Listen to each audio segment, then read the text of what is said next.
Mid-Autumn Festival is a special occasion due to its cultural aspects, but I have no shame in saying that making and eating mooncakes is what truly gets me excited every year. I've been making mooncakes on this channel for quite a while now, and every year I try experimenting with different flavors and different designs. So if you're interested in any of these, they will be linked in the description down below and in the eye in the corner up above, so make sure to go check this out as well. This year, I'm utilizing the glorious natural color of purple sweet potatoes to make purple snowy mooncakes. I love using natural ingredients to color my mooncakes as I have done with beets, mango, and matcha in the past, so I'm going to continue that today. These purple snowy mooncakes have a really rich sweet potato flavor and also a hint of coconut, so needless to say they're very delicious and very worth making. So let's get started. First, let's make the filling for these mooncakes. So thoroughly wash your purple sweet potatoes, then peel and chop into smaller chunks so it can cook faster. Make sure you measure them after you've gone through the whole process for a more precise measurement. Then to that, add some water.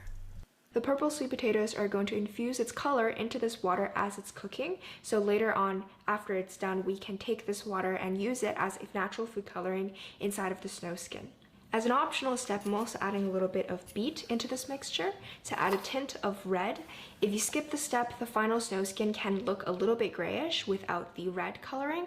And as I'm trying to keep everything natural here, I'm using beetroot, which is a really great red/pink natural food coloring. Here I have a big pot. To it, I'm gonna add a rack to prop up my bowl and fill the bottom with water. Place in the bowl. And now we're going to steam this. The purple sweet potatoes have steamed on medium heat for 15 minutes. I'm testing it with a fork, so if you poke it and it can easily go through and it's nice and soft, it is ready. Immediately after the sweet potatoes are cooked, you want to reserve the water that is condensed on the bottom so that the purple sweet potatoes don't absorb all of it. So I'm just putting it through a strainer and straining out all of the water. Once the water is reserved, transfer purple sweet potatoes into a food processor or high-power blender, along with the sweetened condensed milk, coconut cream, coconut oil, which does not need to be melted, wheat starch, water, and salt. Then place on the lid and blend until everything is completely smooth.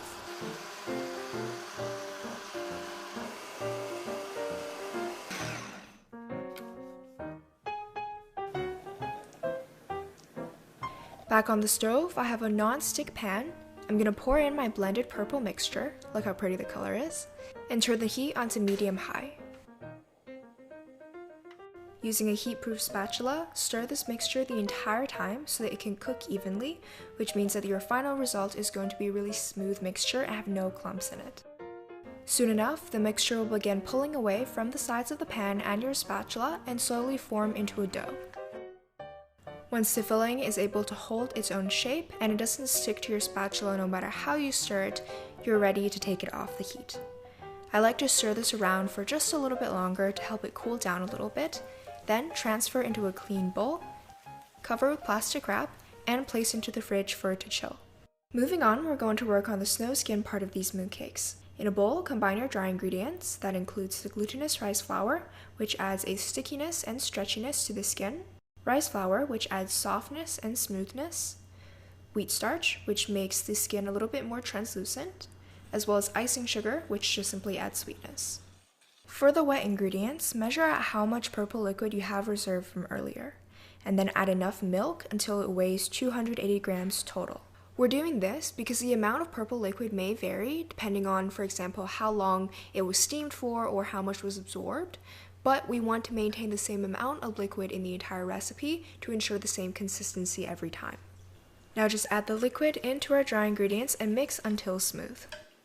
Once combined, add in the sweetened condensed milk as well as the melted coconut oil, and it will take a little bit of time before it becomes a homogeneous mix, but just make sure you keep stirring until it reaches that stage. As an optional step, pass this through a sieve to ensure that there are no lumps in your snow skin. We're back on the same stove with the same pot, same rack and same amount of water as we did when we were steaming the purple sweet potatoes. Place in your bowl and push it to one side of the pot so you can create a gap on the other. Then fold up a piece of paper towel and place it between the lid and the pot itself so that the lid can sit on a slant. And as shown in my little animation here, what this is going to do is allow the condensation to drip back into the rest of the pot rather than into the snow skin and messing up the consistency. Turning the heat up to high, and once this starts to boil, turn it back down to medium heat and let it steam for about 30 minutes. You want to test it by inserting a knife into the center, and if there's nothing liquid inside, then it should be fully cooked.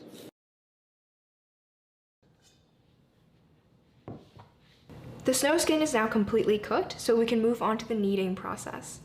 Now I have the luxury of having a stand mixer do all of the work for me, but if you don't have a stand mixer or any sort of electric mixer, you can refer to my past snowy mooncake videos where I do this whole process by hand.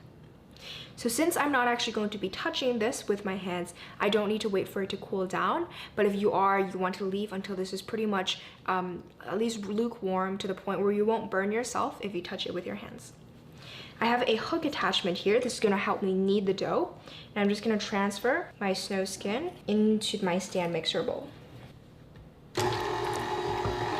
Knead this on medium-low speed until the dough is nice and smooth and no longer shiny. It should take around 5 minutes.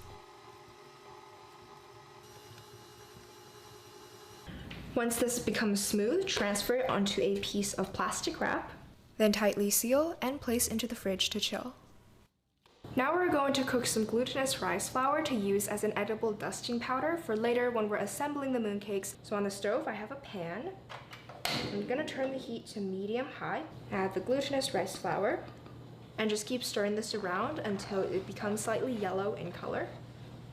You can also do this in the oven or microwave. Just make sure you stir this every 20 to 30 seconds so that it doesn't burn.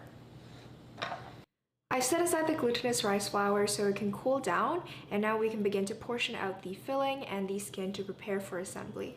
My mooncake filling has been chilling in the fridge for 2.5 hours. You don't have to do it for that long, but I like to get it really stiff so that it makes the assembly process a lot easier. But you want to chill it for at least a minimum of 1.5 hours so that it can become really cold. This recipe makes a total of 24 mooncakes that are 50 grams each, and I'm dividing it up so that the filling and the skin is 1-to-1 ratio. I like the taste of that better and also the look of it. So I have 25 grams for the filling and 25 grams for the snow skin.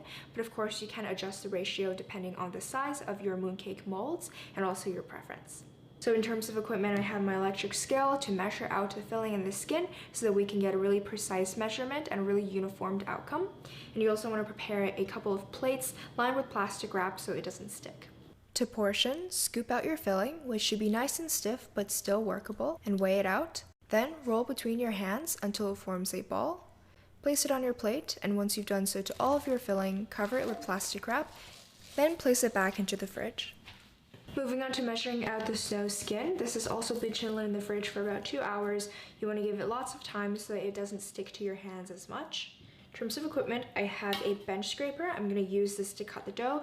And I have the glutinous rice flour, which is now slightly cooled down so it wouldn't soften up the dough, as well as my scale, which I lined with some plastic wrap, and again a plate with plastic wrap. Portion these out to 25 grams like we did with the filling. The dough might be a little stiff after chilling in the fridge for a long period of time, so knead it between your palms to soften it up enough to form a ball. Also lightly coat in glutinous rice flour to avoid sticking. After working with the filling and the skin and kneading it with my hands, it will become soft, so I'm going to put them both back into the fridge for 10 to 15 minutes just to firm up a little more. If your filling and skin is really cold, it's going to make the assembly process a lot easier and it won't stick to anything. I have my mooncake mold ready to go. I've had lots of people ask me where I buy mine. I get all of them off of Amazon. There's a huge variety, so feel free to take a look there. And I also have a silicone mat as my work surface. You want something that won't stick but also won't move around a lot. After waiting for a little more time, we can finally assemble our mooncakes. Begin by taking a piece of the snow skin and briefly kneading it between your fingers to soften it up just a bit so that you can have more flexibility within the dough, which is going to make it easier to wrap around the filling later on. Then flatten it between your palms till it's a little bit bigger than the filling. Then place on a piece of the filling and gently use your fingers to mold it around it until you finally seal it closed.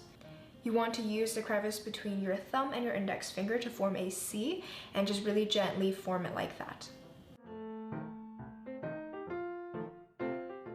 Once the mooncake is sealed, Dust it with a little bit of glutinous rice flour and roll it between your hands to get rid of any excess.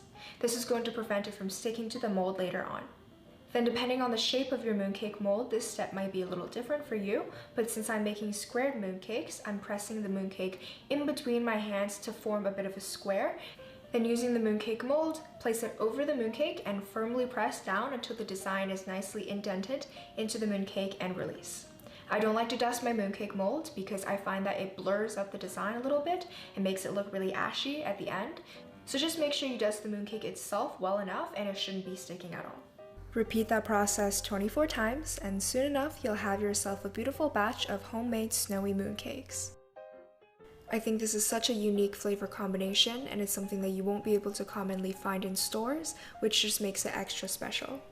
You could store these mooncakes in an airtight container in the fridge for up to a week, but I would definitely recommend eating it fresh because the texture is best then.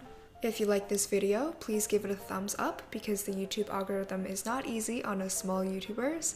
And also please subscribe to my channel and turn on that notification bell if you do not want to miss any of my future videos. Happy Mid-Autumn Festival for those who celebrate it, and I hope to see you guys soon. Done.